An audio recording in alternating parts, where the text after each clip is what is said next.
अब हम यहां पर देखेंगे shape of the cell, size of the cell मैंने आपको पीछे पढ़ा दिया है। डिफरेंट डिफरेंट शेप की सेल्स होती हैं। सबसे पहले देखिए smooth muscle cell. Smooth muscle cell इस तरीके की सेल होती है और ये जो सेल है बेसिकली इस तरीके का, ये बीच में न्यूक्लियस है, this is called as spindle shape.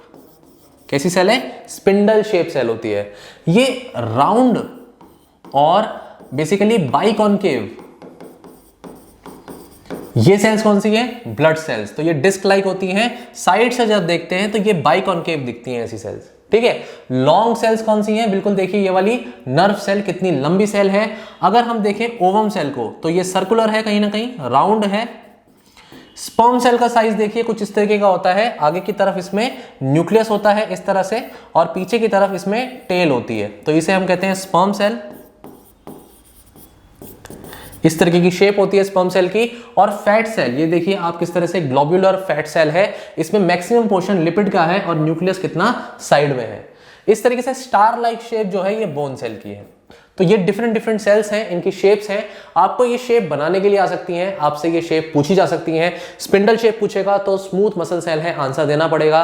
Round circular cell पूछेगा तो ओवम है। अगर आपसे इस तरह से लॉन्गेस्ट फाइबर लाइक स्ट्रक्चर पूछेगा तो आंसर नर्व सेल है, ठीक है। साइज खत्म हो जाता है सेल्स का, शेप का टॉपिक खत्म हो जाता है। आई होप आप सेल टॉपिक को अच्छे से अब समझ पा रहे हैं, ठीक है स्टूडेंट्स। नेक्स्ट टॉपिक हम देखेंगे, ये मैंने लिख दिए वैसे यहां पर, अगर आप चाहो तो मैं रिपीट कर देता हूं एक बार फिर से। ये डिफरेंट डिफरेंट सेल्स के टाइप है, मैंने लिख दिए हैं। जैसे इलोंगेटेड एंड ब्रांच कौन सी है? नर्व सेल है। सॉसर लाइक, डिस्क लाइक कौन सी है? आरबीसी है। साइड से देखते हैं बाइकॉनकेव बताया मैंने। स्पिंडल मसल्स हो गई, स्फेरिकल सर्कुलर एग सेल हो गई। यहां पर आपको डिफरेंट डिफरेंट और भी सेल्स हैं, पॉलीगोनल सेल्स हैं, लिवर सेल्स हैं। ये एक्स्ट्रा पॉइंट्स हैं, लेकिन ये बेसिक जो एनसीईआरटी के डायग्राम है वो आप कर लेना, ठीक है। तो ये टॉपिक यहां पर हमारा फिनिश हो जाता है। अगला आता है कि हम ऑर्गेनिज्म के बेसिस पर किस तरीके के ऑर्गेनिजम्स हैं, सेल को हम डिवाइड कर सकते हैं कि भाई ऑर्गेनिजम्स एक सेल के बने हैं या मल्टीपल सेल के बने हैं।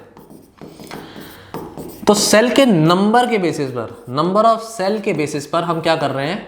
क्लासिफिकेशन कर रहे हैं। तो नंबर ऑफ सेल्स के बेसिस पर हम क्लासिफिकेशन कर रहे हैं कि यूनिसेलुलर ऑर्गेनिज्म हो सकते हैं या मल्टी सेलुलर। यूनि का मतलब क्या है? वन, और मल्टी का मतलब क्या है? बहुत सारे। खत्म, टॉपिक ही हो गया खत्म। तो organisms which are made up of single cell they are called as unicellular organism. Question ये तो आएगा ही, लेकिन आप कहां फंसोगे? आप फंसोगे जब इसका एग्जाम्पल लिखने को पूछ लेगा और आप बैक्टीरिया सेल लिख दोगे, फिर चुप हो जाओगे, फिर बोलोगे दो एग्जाम्पल पूछे थे, मुझे तो एक ही आता है। तो याद करना पड़ेगा यहां पर अमीबा सेल है ना, पैरामीशियम की सेल, क्लेमाइडोमोनाज बोलते हैं इसको, एल्गी होता है ये यूनिसेलुलर एल्गी, क्लेमाइडोमोनाज, पैरामीशियम, अमीबा। एक अच्छे स्टूडेंट में और एक एवरेज स्टूडेंट में यही डिफरेंस है कि वो एक एग्जाम्पल नहीं, चारों के चारों एग्जाम्पल याद करके जाएगा। एग्जाम में 2, 3 कितना भी पूछ ले, he or she will know this topic, ठीक है। बैक्टीरिया सेल तो सिंपल एग्जाम्पल हो गया।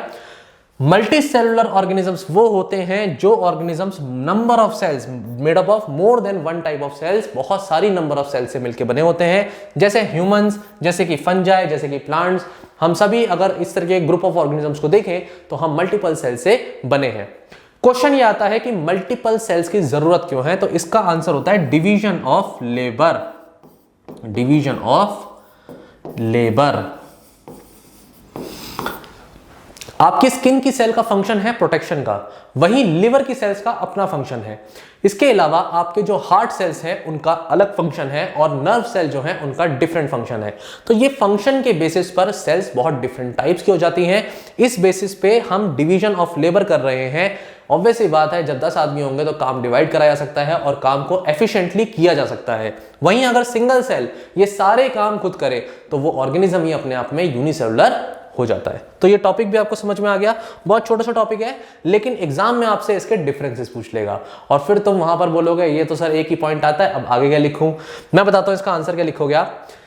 इसके आंसर में आप लिखेंगे सबसे पहला तो इसकी डेफिनेशन, जो कि ऑलरेडी बता दी है, सिंगल सेल टाइप या multiple cell, more than one type of cell. Done, पहला पॉइंट। अब आप देखेंगे जितने भी नेसेसरी लाइफ के प्रोसेसेस हैं, रेस्पिरेशन है, आपके एक्सक्रीशन है, रिप्रोडक्शन है, ये सारे ही प्रोसेसेस ओनली सिंगल सेल, एक ही सेल में हो रहा है। लेकिन यहां पे क्या हो रहा है?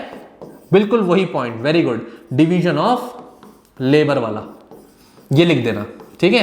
तो मल्टीपल पर जो सेल्स हैं इसीलिए है क्योंकि डिफरेंट डिफरेंट फंक्शंस एक एक तरीके की सेल कर सके। अब दूसरा पॉइंट है कि इनकी जो शेप होती है जनरली इररेगुलर होती है। जनरली, ये हमेशा नहीं है, जनरली इट इज इनरेगुलर, बल्कि यहां पर जो सेल्स होती हैं उनकी शेप कैसी होती है, जनरली डेफिनेट शेप होती है।